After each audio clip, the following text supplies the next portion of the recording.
wabarakatuh.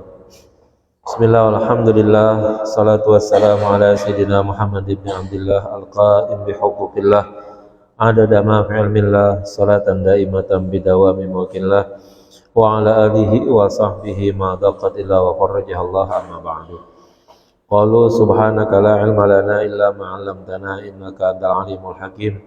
Wala haula wala quwwata illa billahil aliyyil azim. Rabbi shrah li sadri wa yassir li amri wahlul 'uqdatam min lisani yafqahu qawli. Rabbi shrah li sadri wa yassir li amri wahlul 'uqdatam min lisani yafqahu qawli. Rabbi shrah li sadri wa yassir li amri wahlul 'uqdatam min lisani yafqahu qawli bi jahi sayyidina Muhammadin sallallahu alaihi wasallam. La hadratin Nabil Mustafa Rasulullah sallallahu alaihi wasallam, la hadrati ashabil kiram, la hadrati ahmadil musyahidin, wa la hadrati jami'a ulaillahi ta'ala min masyariqil ardi ila magharibiha, wa la hadrati syekh al-allama syekh Muhammad Nawawi bin Marjawi, wa la hadrati syekh Sayyid Ahmad al-Marzuqi al-Maliki, wa la hadrati abaina wa ummahatina wa ajdadina wa jaddatina wa amamina wa ammatina wa akhwalina wa khalatina wa ikhwalina wa akhwatina wa qarabatina wa jiranina wa man habba wa sana ilayna wa lidabil huquqi alaina bijamil muslimin wa muslimat wa mu'minin wa mu'minat syai'ulillahi lana wa lahumul fatihah. Alhamdulillah.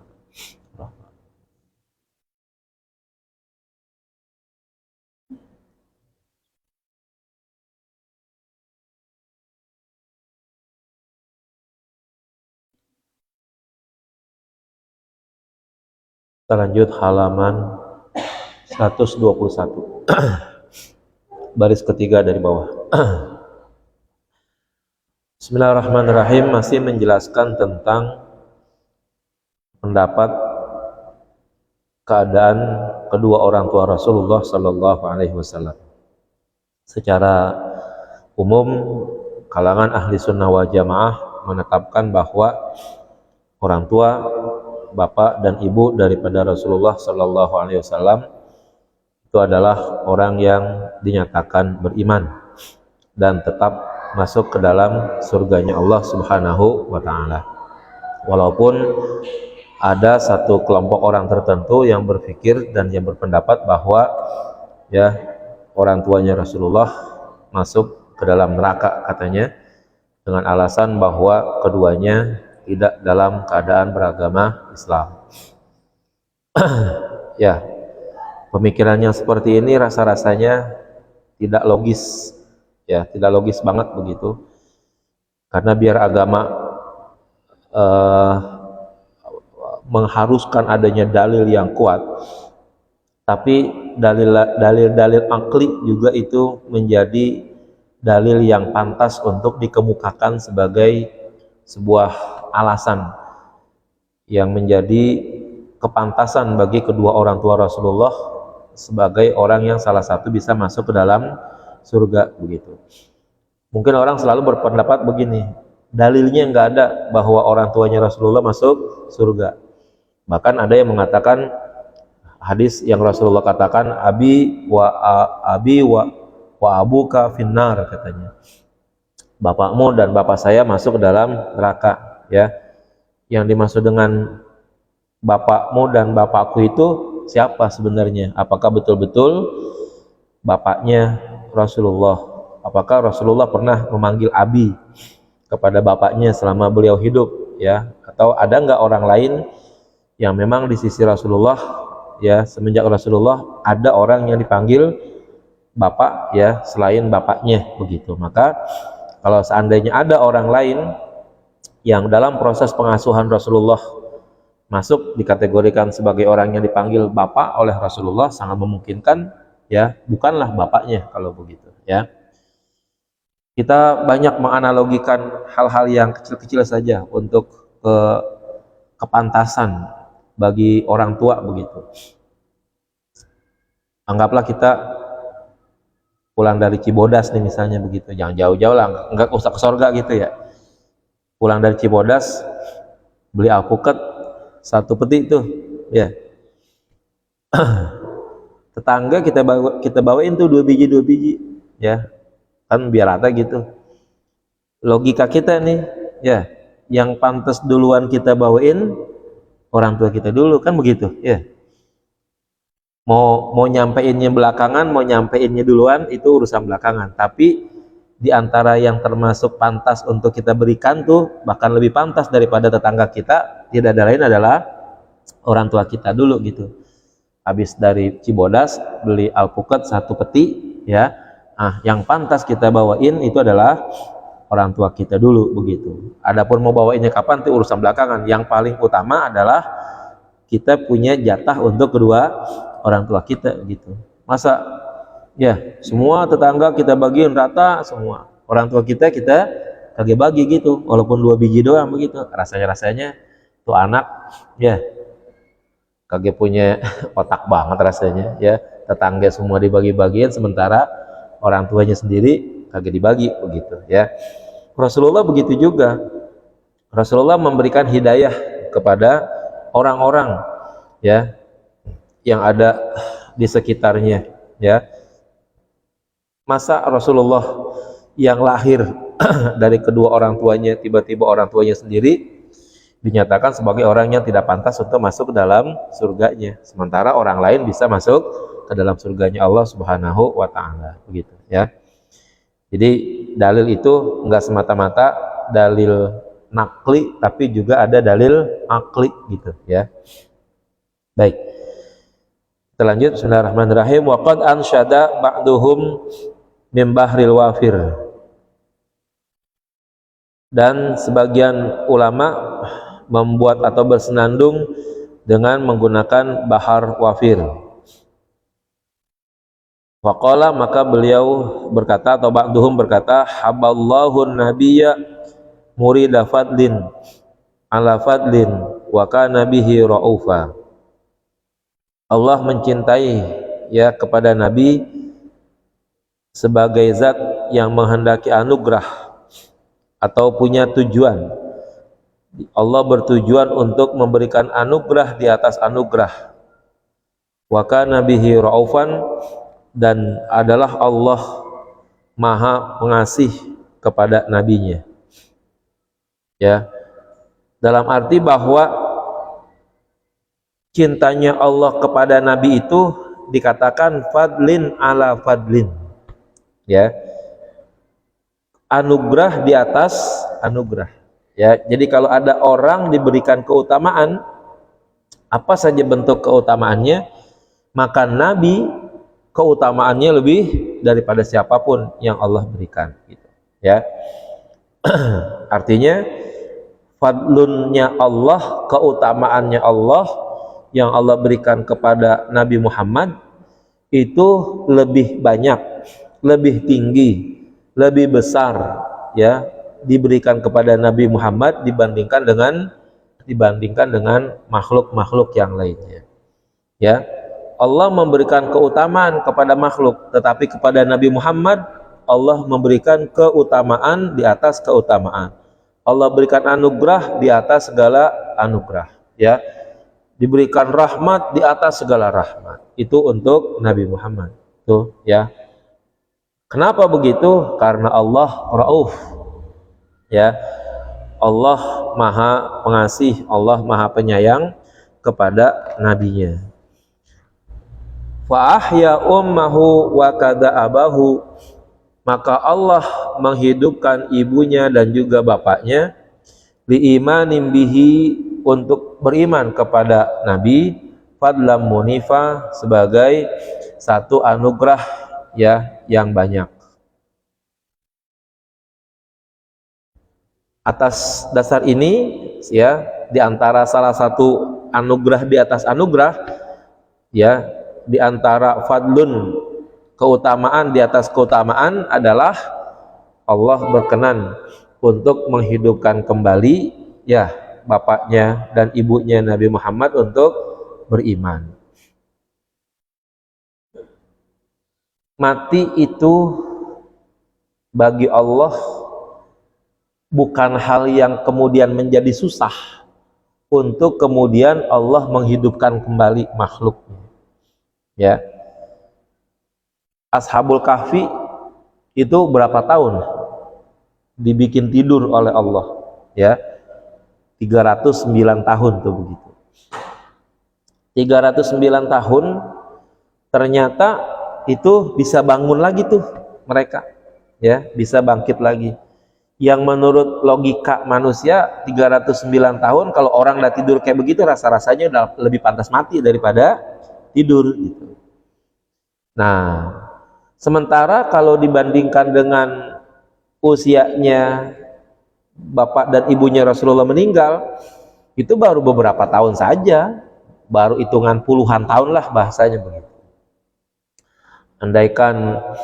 Andaikan Rasulullah dibangkitkan itu sebagai nabi usia 40 tahun, ya baru sekitar itu aja, ya, bapak ibunya meninggal dunia. Bahkan dikatakan bahwa ibunya nabi meninggal itu kan setelah udah 4 tahun lebih, kalau begitu kan, anggaplah 4 tahun, berarti udah 50, baru 56 tahun begitu. Artinya dibandingkan dengan Ashabul Kahfi yang ratusan tahun, jauh lebih lama begitu. Artinya Allah sangat memungkinkan, ya, menghidupkan kembali hamba-hambanya yang memang Allah berikan anugerah kepadanya untuk kemudian Allah menitipkan iman, ya, khususnya lagi kepada ibu dan bapaknya Rasulullah. Fasallama fal qadimu bida qadiru, ya, maka masuk Islam. Sementara Allah yang maha qadim terhadap masalah ini qadiru, ya, maha berkuasa. Wa in kana al haditsu bihi dha'ifa, sekalipun hadis yang membicarakan masalah ini adalah hadis dhaif. Nah, jadi betul katanya ada hadis yang menjelaskan tentang Allah menghidupkan bapak dan ibunya Rasulullah untuk hidup kembali sekedar untuk, ya, beriman kepada Nabi. Nah, hal yang sedemikian bagi Allah Al-Qadim, Allah yang maha terdahulu, mampu atau qadir dan bisa serta punya kuasa untuk menghidupkan kembali, ya, orang yang sudah mati. Nabi Musa, Nabi Isa, ya, salah satu mukjizatnya adalah mampu menghidupkan orang mati. Dibandingkan dengan Nabi Muhammad, maka kedudukan Nabi Musa dan Nabi Isa kan di bawah itu, ya kan? Pada suatu saat Nabi menunjukkan mukjizatnya, ya, pada waktu itu Nabi Musa, ya, yang terkait dengan masalah Baqarah tuh, sapi. Ketika ada terjadi pembunuhan, lalu kemudian Nabi Musa menyuruh umatnya untuk motong sapi, lalu dengan lidah sapi atau buntut sapi orang yang mati bisa hidup lagi, ya.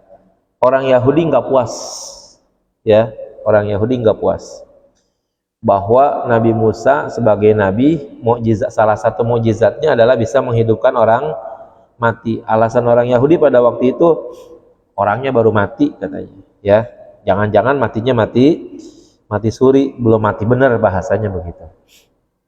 Lalu Nabi Musa berkata, kalau begitu apa yang kalian mau, ya, supaya kalian tuh bisa beriman. Kata orang Yahudi pada waktu itu, kami pengen supaya engkau menghidupkan orang yang memang benar-benar udah mati, yang sudah dikuburin begitu. Oke, kata Nabi Musa, saya minta kepada Allah, saya bermohon kepada Allah biar nanti Allah memberikan kemampuan itu. Ayo buktikan siapa yang kalian minta. Enggak tanggung-tanggung tuh. Yang diminta untuk dihidupin adalah putra Nabi Nuh yang namanya Sam bin Nuh. Lah, dari zaman Nabi Musa ke zaman Nabi Nuh kan udah ribuan tahun, ya kan? Nabi Nuh aja umurnya 950 tahun, ya kan begitu. Nah, akhirnya dicarilah kuburan Sam bin Nuh katanya. Lalu kemudian ketemu, ya. Maka, ya, Nabi Musa katanya sholat 2 rakaat, lalu minta kepada Allah, lalu kemudian akhirnya kuburan itu digali dan Sam bin Nuh bangun lagi, ya, hidup. Nah, lalu Nabi Musa berdialog tuh dengan Sam bin Nuh. Hai Sam, dulu pada waktu kamu mati kan rambut kamu masih hitam, kok sekarang jadi beruban semua, katanya begitu. Ya, bukan karena saya tua, katanya, ya, bukan karena saya lama di dalam kubur lalu rambut saya memutih, katanya. Saya memutih atau rambut ini menjadi putih ini disebabkan karena rasa sakitnya dicabut nyawa, ya, yang sangat luar biasa sekali, sehingga rambut saya yang pada waktu dulu hitam, pada waktu meninggal sekarang berubah menjadi putih, katanya begitu. Dialog itu disaksikan tuh katanya oleh orang-orang Yahudi pada waktu itu. Setelah selesai itu dialog antara Nabi Musa dengan Sam bin Nuh, udah, ya, Nabi disuruh balik lagi. Oke, terima kasih ya. Balik lagi, mati lagi udah. Ini ya, Nabi Musa punya mukjizat bisa menghidupkan ya Sam bin Nuh, begitu ya. Artinya begini. Andaikan dihitung-hitung derajat dan ketinggian Rasulullah dibandingkan dengan ketinggian Nabi Musa, ya, tidak ada dalam Al-Quran, bahkan dalam kitab Taurat pun pernyataan bahwa Musa itu adalah imamul anbiya wal mursalin. Nggak ada. Memang Nabi Musa hebat, ya, nanti bisa bertemu dengan Rasul pada waktu Isra dan Mi'raj, tapi nggak ada pernyataan bahwa Rasulullah, Nabi Musa itu adalah sebagai imamnya para nabi dan rasul. Yang imamnya para nabi dan rasul, nabi yang awal dan nabi yang akhir, khatamul anbiya wal mursalin adalah Nabi Muhammad. Artinya secara hierarkis kedudukan kenabian dan kerasulan, setinggi-tingginya nabi dan rasul itu ada pada diri Nabi Muhammad. Artinya kalau begitu, kalau Nabi Musa bisa menghidupkan Sam bin Nuh yang sudah sekian ribu tahun mati, bukan hal yang aneh. Kalau pada akhirnya Nabi Muhammad juga bisa menghidupkan orang tuanya sebagai bagian daripada mukjizatnya, karena semuanya adalah atas izin Allah, itu begitu ya. Nah, maka hal yang sedemikian ini bukanlah hal yang mengherankan. Seharusnya apabila kita kembalikan permasalahan ini semuanya kepada Allah Subhanahu wa taala. Wala'alla hadzal hadis sahha inda ahli haqiqah bi tariqil kashfi. Dan jangan-jangan hadis ini ya adalah sahih menurut ahli hakikat dengan jalan terbukanya hijab. Artinya bahwa hadis ini memang kalau dilihat dari jalur dari jalur ilmu hadis masuk dalam kategori ilmu hadis yang dhaif, ya. Tapi menurut ahli hakikat, ya, sangat memungkinkan hadis yang dhaif itu bukan lagi dhaif karena perawi-perawinya itu sangat memungkinkan bertemu dengan Rasulullah, tapi mungkin bukan jalur yang biasa begitu, ya. Kalau hadis yang dinyatakan sahih itu kan dari perawi ke perawi berikutnya, ke atasnya, ke gurunya sampai Rasulullah tuh harus bertemu langsung. Nah, mungkin perawi hadis ini bertemunya ya langsung kepada Rasulullah, ya, walaupun mungkin bukan jalan secara fisik seperti ini begitu, ya, pertemuan dengan jalan yang lain. Seperti itu bisa enggak? Rasulullah kan tidak bisa diserupakan oleh setan, ya. Jadi kalau seandainya ada orang yang memang bertemu dengan Rasulullah, ya memang bertemu dengan benar-benaran kepada Rasulullah gitu. Rasulullah pernah bilang, siapa yang melihat aku di dalam mimpi kemudian ketemu aku, maka itulah aku sebenarnya, karena setan tidak bisa menyerupai aku. Nah, bagi orang-orang yang meriwayatkan hadis bahwa ya, bahwa hadis ini yang menyatakan bapak ibunya Rasulullah itu dibangunkan kembali, dibangkitkan kembali untuk beriman, kalau dinyatakan sebagai hadis dhaif mungkin secara ilmu hadis, ya, tetapi secara jalan yang lain, secara jalan kasyaf, di mana ada pertemuan antara perawi dengan Rasulullah langsung, nah itu sangat memungkinkan terjadi, ya. Hal yang sedemikian dalam agama Islam sih, ya, bukan hal yang sangat luar biasa, bisa terjadi sedemikian rupa itu. Kama asyara ilahi ba'duhum, sebagaimana diisyaratkan oleh sebagian ulama min bahril kamil, dari bahar kamil. Aiqantu anna aban nabiyyi wa ummahu. Saya berkeyakinan bahwa bapaknya Nabi dan juga ibunya ahyahumar rabbul karimul bari. Ya, dihidupkan keduanya oleh Tuhan yang maha mulia dan yang maha mencipta. Hatta lahu syahida bisidqi risalatin. Sehingga kepadanya ya syahida, kedua orang tuanya itu bersaksi bisidqi risalatin, dengan benarnya risalah misi kerasulan Nabi Muhammad. Saddiq, ya sungguh benar, ya atau benarkanlah. Fatilka karamatul mukhtari, maka itu adalah kemuliaan orang-orang yang terpilih. Dalam hal ini adalah al-mukhtar Nabi Muhammad. Hadal hadis, hadis ini wa may yaqulu bi ta'fihi, dan orang yang berkata terhadap dhaifnya hadis ini fa huwa dhaifu, maka bisa jadi adalah sebagai dhaif anil haqiqati, ya dari hakikat, ya aari, ya menurut orang-orang yang ahli hakikat. Jadi orang-orang yang menilai hadis dhaif itu tadi saya katakan secara ilmu hadis, ya karena mungkin tidak memenuhi persyaratan di dalam menetapkan sahihnya hadis. Itu kan ada persyaratan tuh diantaranya, ya diantaranya hadis tersebut sanadnya mutasil, ya tidak boleh sanad yang putus.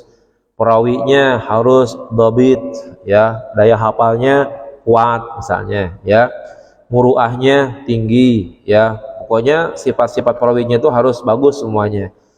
Yang paling tinggi itu dua, ya dhabit, akalnya itu IQ-nya tinggi, daya ingatnya tinggi, dan adanya sanad yang mutasil.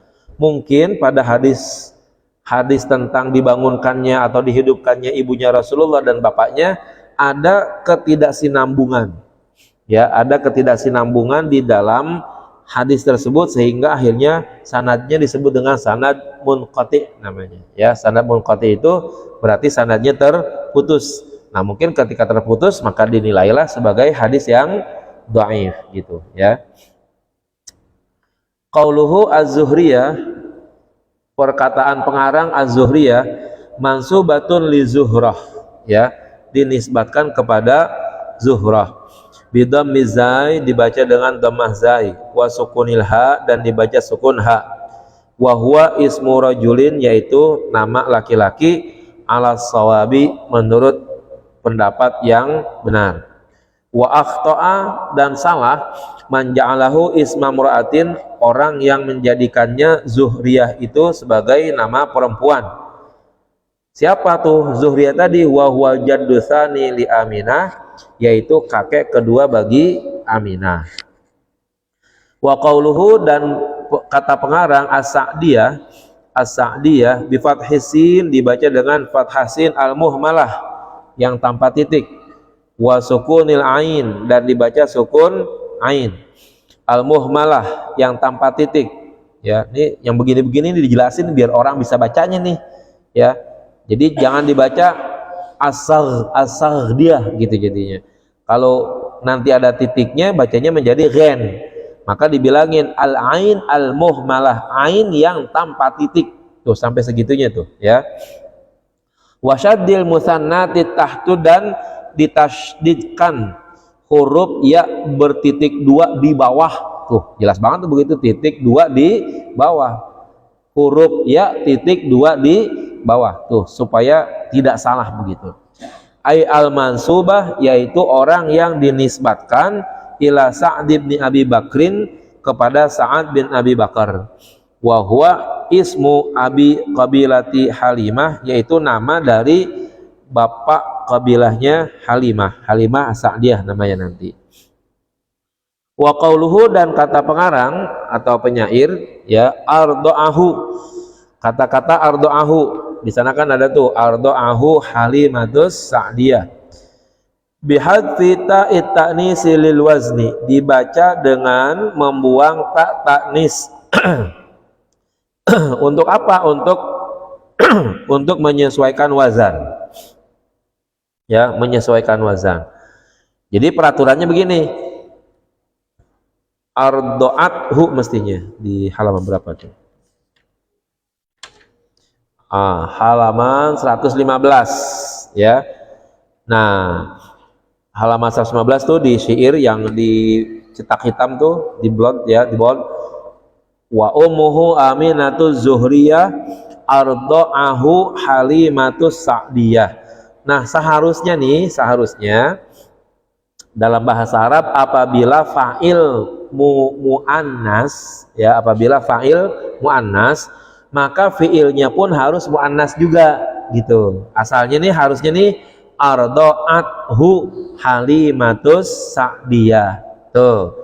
Kenapa sekarang dibuang taknya? Yang pertama untuk menyesuaikan wazan syairnya. Yang kedua karena antara ardoa dengan Halimah sebagai fa'il itu sudah terpisah ya.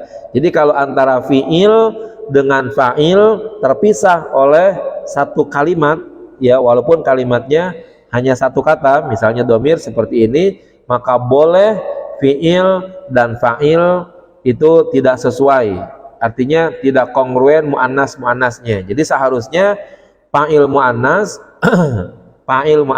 fi'il juga harus muannas. Tapi karena fi'il dan fa'ilnya terpisah oleh satu kata, satu huruf, maka diperbolehkan fi'ilnya tidak dimuannaskan. Nah, itu peraturannya seperti itu ya.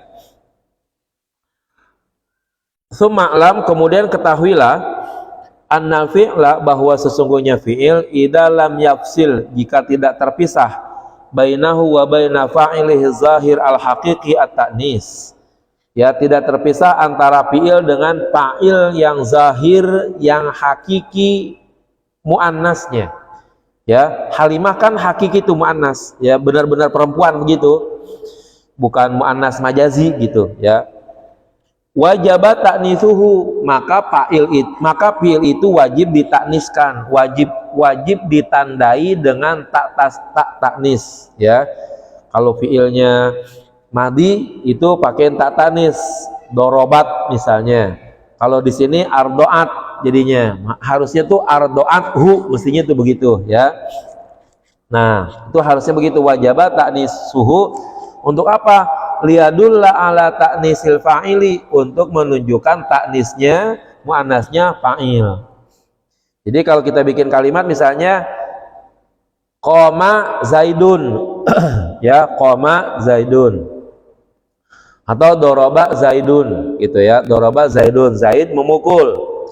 Kalau giliran hindun memukul, maka bahasa Arabnya menjadi dorobat hindun ya, dorobat hindun. Nah, sekarang katanya tadi itu kalau fiilnya hindun dan hindun adalah muannas hakiki, sementara antara fiil dengan fa'ilnya nyambung, nggak boleh ya fiilnya itu muzakkar, fiilnya harus muannas. Jadi dorobat hindun, nggak boleh doroba hindun gitu ya, selagi fiil dan fa'ilnya itu tidak terpisah gitu ya. Nah, tapi dikatakan wa in fasala bainahuma bi ghairi illa, kalau seandainya terpisah antara kedua dengan selain illah, jaza ta'nisuhu, boleh juga mentakniskannya, wa adamuhu, dan tidak ada taknisnya, lakinnal ahsan ta'nisuhu, akan tetapi yang paling baik adalah mentakniskannya. Nah, sekarang kalau antara fiil dan fa'il dipisahin oleh satu kata saja, maka kalau begitu sudah boleh ya fiilnya itu dihilangkan alamat taknisnya. Tadi katanya doroba zaidun, dorobat hindun, tuh ya, harusnya begitu tuh. Sekarang kalau kata dorobat, antara dorobat dan hindun kita masukin domir, misalnya dorobat ni gitu, misalnya dorobat ni hindun, itu yang baik begitu tuh. Tapi boleh dibikin menjadi dorobani hindun. Kenapa dorobani hindun boleh? Karena antara doroba dengan hindun terpisah oleh ni, itu begitu ya, oleh domir mutakalim. Nah, itu dalam ilmu nahwu itu seperti itu ya.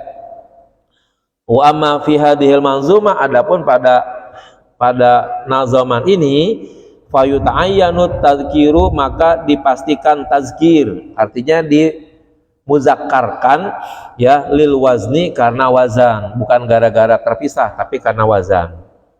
Qala Ibnu Malik fil Khulasah, berkata Ibnu Malik di dalam kitab Al Khulasah, wa ta'u ta'nisin talil madi ida, dan tak taknis yang mengiringi fi'il madi idza kana li unsa, jika apabila digunakan untuk muannas, ka abad hindunil ada, seperti lafaz abad hindun al ada. Wa qad yubihul faslu, dan kadang-kadang diperbolehkan terpisah, tarkatai meninggalkan atau menghilangkan tak, fi nahwi pada contoh atal qadiyah bintul waqifi ya, atal qadiyah bintul waqifi, datang kepada qadi bintul waqifi. Nah, perhatikan nih ya, ini nahunya nih ya. Bintul waqifi itu muannas ya, bintul waqifi muannas, ata itu fiilnya. Seharusnya ya, itu seharusnya ataknya itu harus ditandai dengan tak taknis, jadi bacanya harus atat gitu ya. Tapi boleh dibaca ata tanpa ada taknis disebabkan karena antara ata dan bintu itu terpisah oleh al-qadi gitu ya, udah terpisah oleh satu kata. Maka terpisahnya antara fiil dengan fa'il yang muannas hakiki menyebabkan bolehnya fiil tersebut dibentuk muzakkar. Ata itu dhamirnya huwa tuh jadinya ya, padahal fa'il utamanya adalah bintu gitu ya. Seharusnya yang benar tuh atat al-qadiyah bintul waqifi begitu ya.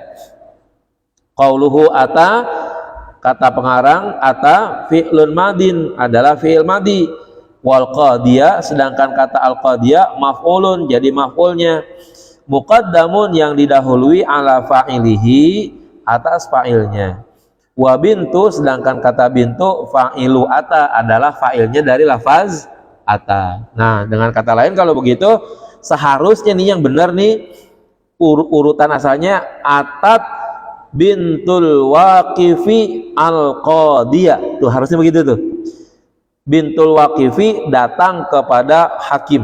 Nah, sekarang dibalik ya, sehingga dikatakan atal qadiyah bintul waqifi, sehingga terpisahlah antara ata dengan bintul waqifi.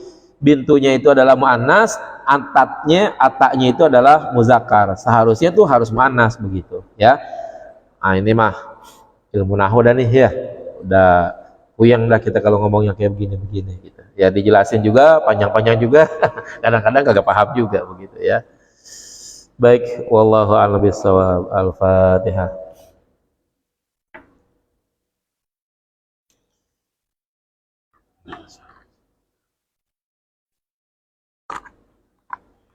Bismillahirrahmanirrahim. Alhamdulillahirabbil alamin. Allahumma shalli ala sayyidina Muhammad wa ala ali sayyidina Muhammad. Allahumma rzuqna fahman nabiyyin hamzal mursalin salatan Muhammadul muqarrabin. Allahumma anfa'na bima 'allamtana wa 'allimna ma yanfa'una wa 'allimna ma jahilna. Allahumma ij'alna wa auladana banatina wa dzurriyyatina min ahli wa khair, la taj'alna wa yaman al-syahri wa dhirabta qulubana qulubahum arifin wa ahdina wa yam siratal mustaqim siratal ladzina an'amta 'alaihim ghairil maghdubi 'alaihim waladdallin. Rabbana atina fid dunya hasanah fil akhirati hasanah wa qina adzabannar. Sallallahu alaihi wasallam Muhammad wa ala sayyidina Muhammad walhamdulillahi rabbil alamin. Mohon maaf. Assalamualaikum warahmatullahi wabarakatuh.